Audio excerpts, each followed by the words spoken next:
우리가 오늘 함께 볼 말씀은 요한복음 3장 16절에서 21절까지의 말씀입니다. 요한복음 3장 16절에서 21절까지의 말씀입니다. 조금 길지만 다 함께 봉독하도록 하겠습니다. 하나님께서 세상을 이처럼 사랑하셔서 외아들을 주셨으니 이는 그를 믿는 사람마다 멸망하지 않고 영생을 얻게 하려는 것이다. 하나님께서 아들을 세상에 보내신 것은 세상을 심판하시려는 것이 아니라 아들을 통하여 세상을 구원하시려는 것이다. 아들을 믿는 사람은 심판을 받지 않는다. 그러나 믿지 않는 사람은 이미 심판을 받았다. 그것은 하나님의 독생자의 이름을 믿지 않았기 때문이다. 심판을 받았다고 하는 것은 빛이 세상에 들어왔지만 사람들이 자기들의 행위가 악함으로 빛보다 어둠을 더 좋아하였다는 것을 뜻한다. 악한 일을 저지르는 사람은 누구나 빛을 미워하여 빛으로 나아오지 않는다. 그것은 자기 행위가 드러날까 보아 두려워하기 때문이다. 그러나 진리를 행하는 사람은 빛으로 나아온다. 그것은 자기의 행위가 하나님 안에서 이루어졌음을 드러내려는 것이다. 아멘. 우리 오늘은 둥근 해가 떴습니다. 둥근 해가 떴습니다 라는 제목으로 함께 말씀을 나누어 보려고 합니다. 여러분, 우리 지난주에는 우리 25년 표어 중에 하나인 슬로우, 이 느리다에 대해서 함께 배웠어요. 이 세상은 참 빠르게 흘러가지만 우리는 느리게 가도 된다, 그런 내용이었죠.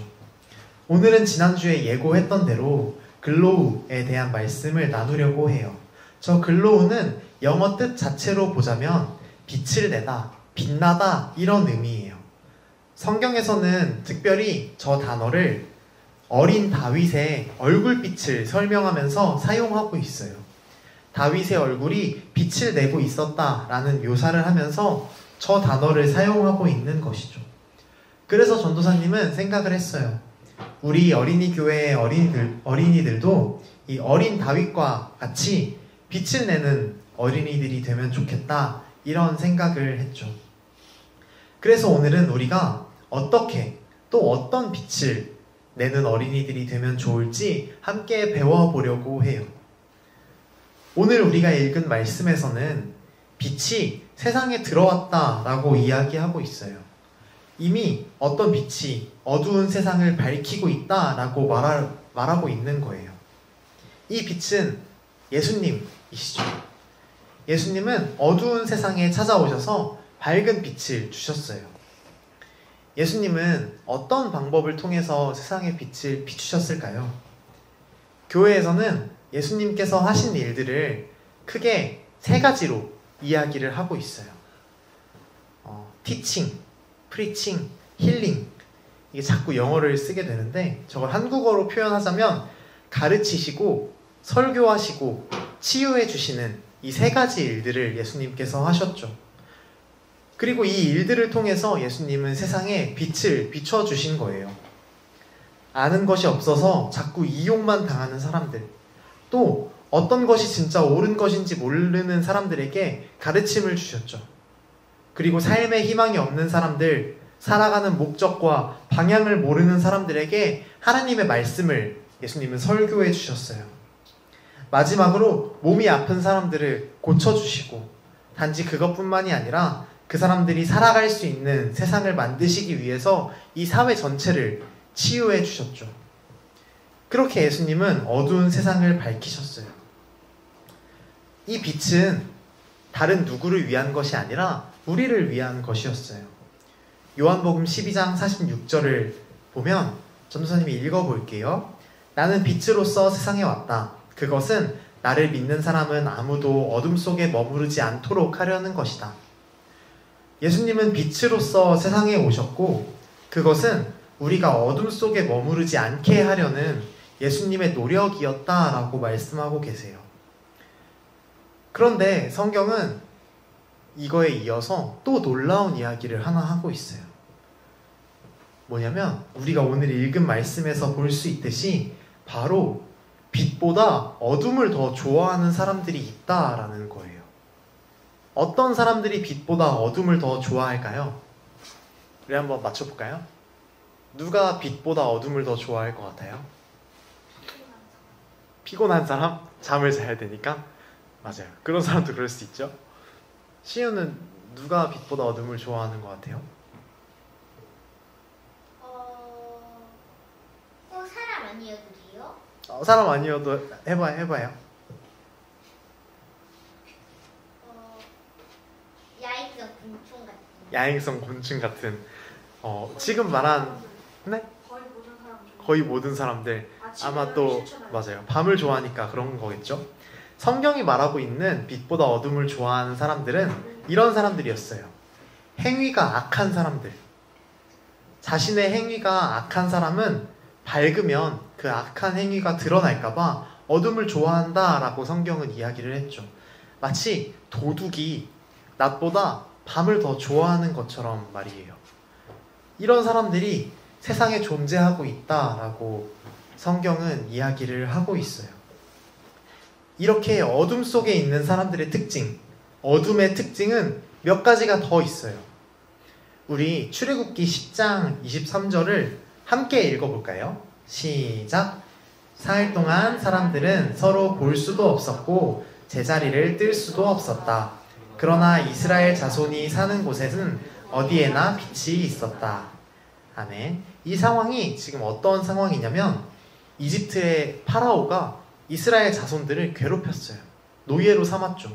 그래서 하나님은 이스라엘 자손을 이집트의 지배에서 벗어나게 해주고 싶으셨어요. 그래서 이집트에 이런저런 뭔가 재앙을 내리고 계신 그런 상황이죠. 그런 재앙 중에 하나로 이집트 전체에 어둠이 찾아온 거예요. 그래서 이집트 사람들은 앞을 볼 수 없게 됐어요. 한 치 앞도 볼 수 없게 된 것이죠. 그러나 그 와중에도 이스라엘 자손들이 있는 곳에는 빛이 있었다라고 하는 말씀이 지금 읽은 저 말씀이에요. 이 말씀에서 분명히 말하고 있듯이 빛이 없으면, 어둠이 있으면 서로를 볼 수 없고 제자리를 뜰 수도 없습니다. 빛을 싫어하는 사람들, 어둠을 더 사랑하는 사람들은 이런 특징을 가지고 있어요. 먼저 서로를 보려고 하지 않아요. 지금 누가 어려움에 처해 있는지, 내가 어디에 가서 사람들을 도와야 할지 전혀 보려고 하지 않죠. 그리고 움직이지도 않아요. 더 나아가거나 때로는 뒤로 물러서거나 하는 것이 아니라 그냥 제자리에 정체되어 있는 것이죠. 이것이 어둠을 좋아하는 사람들의 특징이에요. 물론 이 말씀을 우리가 실제로 앞을 볼 수 없거나 그런 분들을 대상으로 생각해서는 안 되겠죠. 우리가 이야기하고 있는 것은 하나님의 빛이 없는 사람들, 하나님이 계시지 않은 어둠을 더 좋아하는 사람들을 비유적으로 이야기하고 있는 거예요. 어쨌든 이렇게 어둠을 더 좋아하는 사람들, 선행보다 악행을 즐겨하고 서로를 보려고 하지 않고 제자리에 머물러 있는 사람들이 세상에는 존재하고 있다라고 성경이 이야기를 하고 있는 거예요. 우리는 이런 사람들 때문에 고통을 겪기도 해요. 이 사람들이 저지르는 악행으로 사람들이 고통받고 두려움에 떨고 때로는 목숨을 잃는 일까지 벌어지죠. 또 이들이 주변 사람들을 둘러보지 않음으로 인해, 자기 자신만 생각함으로 인해 많은 사람들이 불평등과 어려움을 겪기도 해요.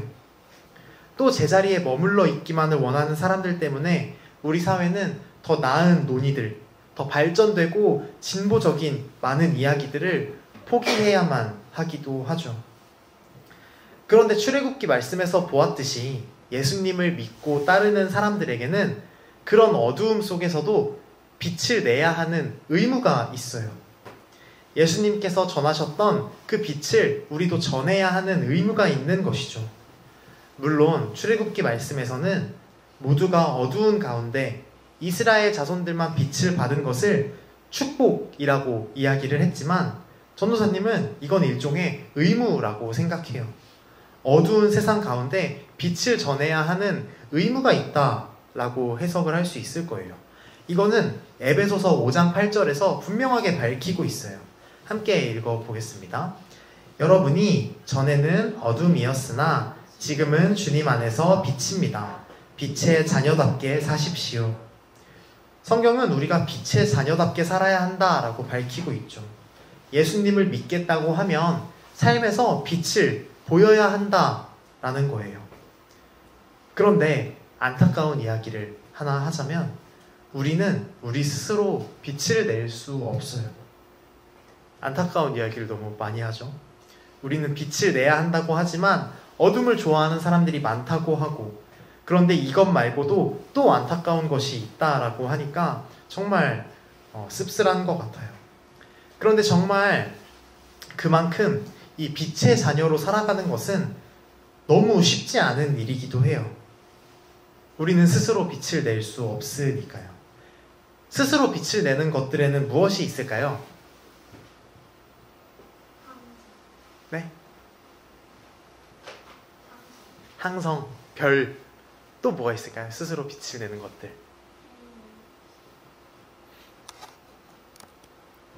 아마 반딧불이도 스스로 빛을 낸다 할 수 있을까요? 지우는 뭐가 있는 것 같아요? 네? 야광? 아, 야광성 곤충들? 맞아요. 반딧불이도 그 중 하나이죠. 뭐가 있지?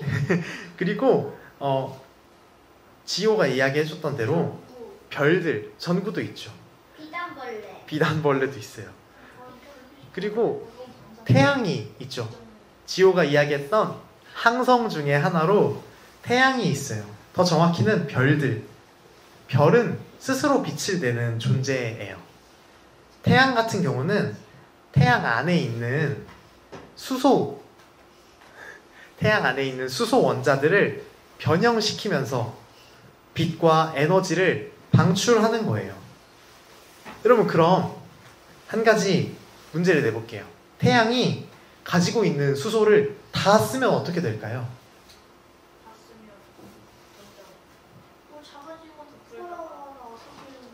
맞아요. 태양은 더 이상 빛을 내지 못하고 죽은 별이 돼요. 그러니까 태양은 끊임없이 자신을 희생해서 빛을 비추고 있는 거예요. 물론 태양이 그런 생각을 가지고 있거나 그런 것은 아니겠죠. 그러나 그런 상상을 해보자는 거예요. 끝없이 자신의 몸을 태워가며 빛을 내는 태양의 그런 모습 말이에요. 이렇게 빛을 내는 것은 자연에서도 기본적으로 자기 희생이 필요한 일이에요. 앞서 이야기했던 예수님도 그러셨죠. 예수님이 하셨던 그 일들은 정말 극단적인 자기 희생이었고, 결국 예수님은 십자가에서 목숨을 잃으시기도 하셨죠.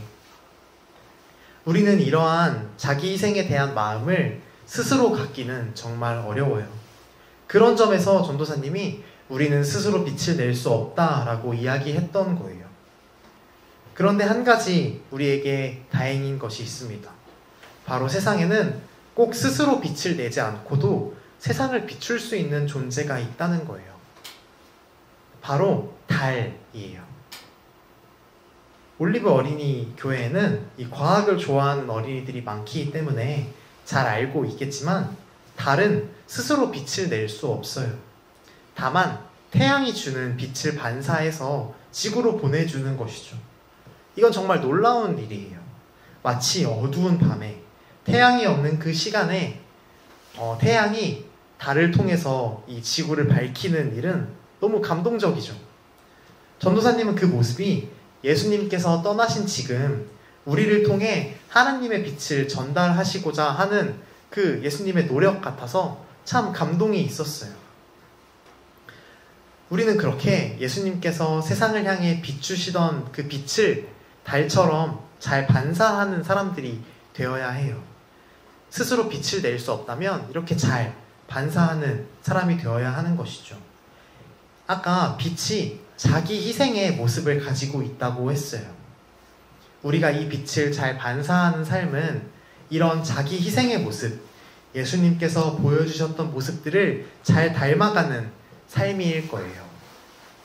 요한일서 2장 9절에서 10절은 이것을 명확히 보여주고 있어요. 전도사님이 한번 읽어볼게요. 빛 가운데 있다고 말하면서 자기 형제 자매를 미워하는 사람은 아직도 어둠 속에 있습니다. 자기 형제자매를 사랑하는 사람은 빛 가운데에 머물러 있으니 그 사람 앞에는 올무가 없습니다. 형제자매를 사랑하는 것이 빛 가운데 있는 삶이다 라고 말하고 있죠. 성경에서 형제자매는 꼭 피로 이어진 관계만이 아니라 이웃들을 의미해요. 자기 희생을 하면서 이웃을 사랑하는 것이 빛을 잘 반사하는 삶인 것이죠. 특별히 이 자기 희생이 아까 예수님께서 하셨던 일들, 사람들을 가르치고 하나님을 전하고 치유하고 돌봐주는 일로 표현된다면 더할 나위 없겠죠. 그리고 이것 말고도 우리가 이 하나님의 빛을 전하는 방법은 정말 무궁무진해요. 이따가 우리가 함께 살펴볼 테지만 사실 우리가 마주하는 이 빛도 한 가지의 색깔이나 모습이 아니잖아요. 누군가는 이걸 빨주노초 파남보 7가지 색으로 표현하지만 사실 그것도 우리의 편의에 따라 나눈 것이지 빛은 실제로 정말 다양한 모습과 색을 가지고 있어요. 우리가 세상에 이 빛을 전할 수 있는 모습과 방법도 우리의 생각보다 훨씬 크고 다양하겠다라는 생각이 들죠. 우리 그래서 올 한 해 2025년은 이렇게 빛을 잘 전달하는 어린이 교회가 되면 좋겠어요. 빛을 따르는 사람은 움직인다고 했잖아요. 빛을 따르는 사람은 움직일 수 있어요. 우리 2025년은 그러니까 함께 움직입시다. 둥근 애가 떴습니다. 맞아요. 둥근 애가 떴어요. 그러니까 우리는 시우가 이야기해줬던 대로 자리에서 일어나서 이제 세상을 향해 함께 나아가면 좋겠어요. 작년에는 우리 안에서 친해지고 또 안에서 머물렀다면 이제 빛을 잘 전달하러 나아갈 시간이 되었다라는 생각이 들어요. 지난주에 이야기했던 대로 느리지만 그래도 천천히 세상을 향해 움직이고 빛을 전달하는 어린이들이 되면 좋겠어요. 교회 밖에는 어떤 사람들이 있나? 어떤 사람들에게 빛이 필요한가?